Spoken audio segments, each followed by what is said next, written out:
নমস্কাৰ প্ৰিয় দৰ্শক, অন্য এটা ভিডিঅ'লৈ মই পুনিতে আপোনালোককে স্বাগতম জনাইছোঁ। আশা কৰোঁ আপোনালোক সকলোৱে ভালে আছে।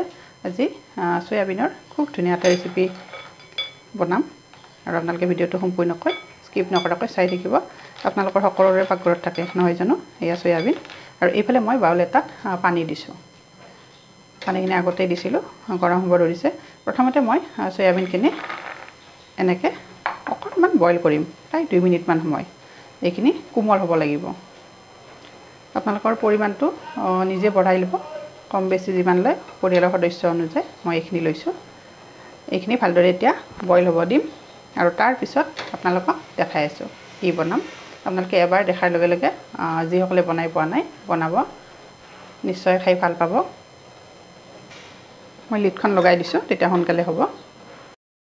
আৰু মোৰ সয়াবিনখিনি হৈ গৈছে, এয়া চাওক খুব ধুনীয়াকৈ উতলিছে আৰু এয়া একেবাৰে কোমল হৈছে। এতিয়া মই এইখিনি ইয়াৰ পৰা এনেকৈ পানীখিনিৰ পৰা আঁতৰ কৰি ল'ম আৰু 4-5 বাৰ ভালদৰে ঠাণ্ডা পানীৰে ধুই ল'ম। এয়া চাওক কিমান ধুনীয়া কোমল হৈ গৈছে। তিয়াই থ'লে অকণমান টাইম লাগে, কিন্তু এনেকৈ দিলে সোনকালে হয়। আৰু এইখিনি মই ভালদৰে ধুই ঠাণ্ডা হ'ব দিম। তাৰপিছত আপোনালোকক দেখাই আছোঁ কেনেকৈ বনাম। আৰু এইবিলাক চাওক মই বহুত কেইবাৰ ভালদৰে ধুই লৈছোঁ, যেতিয়ালৈকে ইয়াৰ ফেনটো যোৱা নাই। ফেন নোযোৱালৈকে ধুব লাগে বহুত কেইবাৰ। আৰু এতিয়া মই এই গোটেইখিনি মিক্সিত দি দিম। ইয়াতে খুব ধুনীয়া এটা পেষ্ট বনাই ল'ম। আৰু এইফালে আদা, নহৰু আৰু জলকীয়া 3টা, এইখিনি মই ইয়াতে দি পেষ্ট এটাই বনাই ল'ম। আৰু তাৰপিছত আপোনালোকক দেখাই আহিছোঁ। জলকীয়াটো আপোনালোকে নিজৰ পচন্দ মতে ল'ব, বেছি খালে বেছি দিব, কম খালে কম। ইয়াতে ঠাৰিবোৰ মই গুচাই দিম, যিহেতু এখন হাতেৰে মোবাইলটো লৈ আছোঁ, দিব পৰা নাই। আৰু এয়া ঠাৰিবোৰ গুচাই দিলোঁ। আৰু ইয়াতে মই অকণমান গোটা জিৰা দি দিছোঁ, ৰ'দত শুকাই থোৱা। আৰু অকণমান নিমখ দি দিম, তেতিয়া সোনকালে পেষ্টটো ভাল হয়, স্মুথ হয়। আৰু এয়া চাওক মোৰ কিমান ধুনীয়া পেষ্ট এটা ৰেডি হৈ গৈছে। ইয়াত কিন্তু মই অকণো পানী দিয়া নাই, সয়াবিনত যিখিনি আছিলে অকণমান সেইখিনিয়ে। এতিয়া মই বাউলটোত ট্ৰেন্সফাৰ কৰিম আৰু ইয়াতে অকণমান মছলা এড কৰিম। আপোনালোকক দেখাই আছোঁ, আপোনালোকে নিজৰ ইচ্ছামতে যিকোনো মছলা এড কৰিব পাৰে।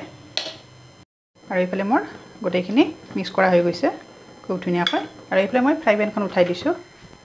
পেনখন আগতেই দিছিলোঁ, গৰম হৈছে। এতিয়া মই ৰিফাইন তেল দিছোঁ। আৰু ৰিফাইন তেলেৰে ভাজিলে খাই বহুত ভাল লাগে মিঠাতেলতকৈ, সেইকাৰণে ৰিফাইন তেল দি দিছোঁ।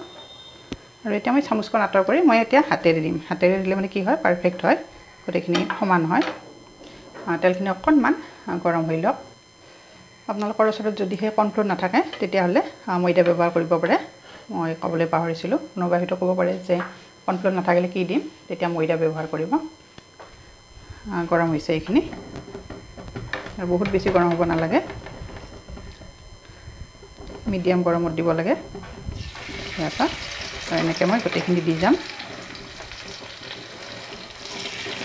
আপোনালোকে এবাৰ খোৱাৰ পিছত গম পাব, একেবাৰে আনকমন হয়। আৰু ইউনিক ৰেচিপি বুলি এইকাৰণে কৈছোঁ যে সকলোৱে এনেকৈ বনাই খাই পোৱা নাই।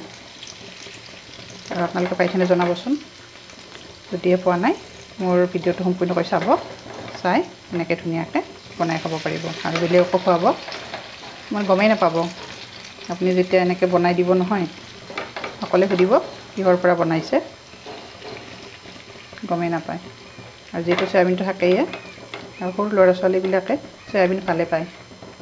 আৰু এনেকৈ বনাই দিলেও বহুত বেছি ভাল পাব।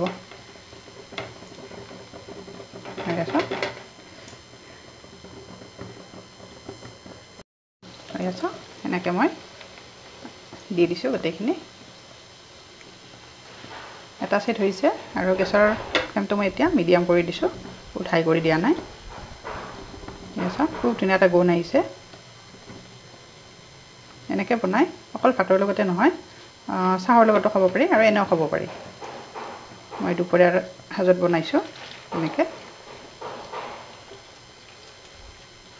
আপোনালোকে বনাই খাই কেনেকুৱা পায় মোলৈ কমেণ্ট বক্সত কমেণ্ট কৰিবলৈ নাপাহৰিব।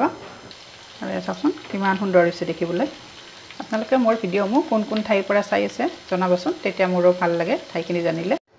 আপোনালোকে যদিহে মোৰ আজি ৰেচিপিটো চাই ভাল পাইছে তেতিয়াহ'লে লাইক আৰু কমেণ্ট এটা দি থৈ যাব, যিহেতু লাইক কমেণ্টটো বিনামূলীয়া হয় নহয় জানো। আৰু যদিহে মোৰ ইউটিউব চেনেলত প্ৰথমবাৰ চাইছে আপোনালোকে কিন্তু এতিয়ালৈকে মোৰ চেনেলটো ছাবস্ক্ৰাইব কৰা নাই তেতিয়ালৈকে মোৰ চেনেলটো ছাবস্ক্ৰাইব কৰি দিব আৰু কাষতে থকা বেল আইকনটো প্ৰেছ কৰি দিব তেতিয়াই মই নতুন নতুন ভিডিঅ' আপলোড কৰিলে আপোনালোকে নটিফিকেশ্যন পাব আৰু ভিডিঅ'টো লগে চাব পাৰিব আৰু যদি ফেচবুকত চাইছে কিন্তু পেজটো এতিয়ালৈকে ফ'ল' কৰা নাই তেতিয়াহ'লে পেজটো ফ'ল' কৰি দিব তেতিয়াও মই নতুন ভিডিঅ' আপলোড কৰিলে আপোনালোকে লগে চাব পাৰিব এয়া চাওকচোন ইমান সুন্দৰ হৈছে আমি বিভিন্ন ধৰণৰ পকৰা বনাই খাওঁ নহয় জানো কিন্তু আজি সয়াবিনৰ পৰা কিমান ধুনীয়াকৈ এনেকৈ বনালোঁ আৰু এয়া মোৰ হৈ গৈছে মোৰ আজিৰ ৰেচিপিটো ইমানতে সামৰণি মাৰিলোঁ আশা কৰোঁ ৰেচিপিটো চাই আপোনালোকে সকলোৱে ভাল পাব আৰু এটা নতুন টিপছ পাব বুলি আশা কৰিলোঁ আৰু আপোনালোকে বনাই খাব আৰু কেনেকুৱা পায় মোলৈ কমেণ্ট বক্সত কমেণ্ট কৰিবলৈ নাপাহৰিব আচলতে ভিডিঅ'টো সম্পূৰ্ণকৈ চাব লাগে চাইহে কমেণ্ট কৰিব লাগে কিছুমানে ভিডিঅ'টো সম্পূৰ্ণকৈ নাচায় আৰু কমেণ্ট কৰে তেনেকুৱা নকৰিব আকৌ এটি নতুন টিপছ লৈ নতুন ৰেচিপি লৈ মই আপোনালোকৰ ওচৰত আহি আছোঁ তেতিয়ালৈ ধন্যবাদ আৰু এয়া চাওকচোন মোৰ ৰেডি হৈছে কিমান ধুনীয়া হৈছে পকৰাকেইটা আৰু এয়া চাওক কেনেকুৱা মচমচীয়া হৈছে এয়া চাওক এনেকৈ বনাই চাহৰ লগতো খাব পাৰে নাইবা টমেটো চচ বা যিকোনো চাটনিৰ লগত খাব পাৰে এয়া চাওক কেনে মচমচীয়া হৈছে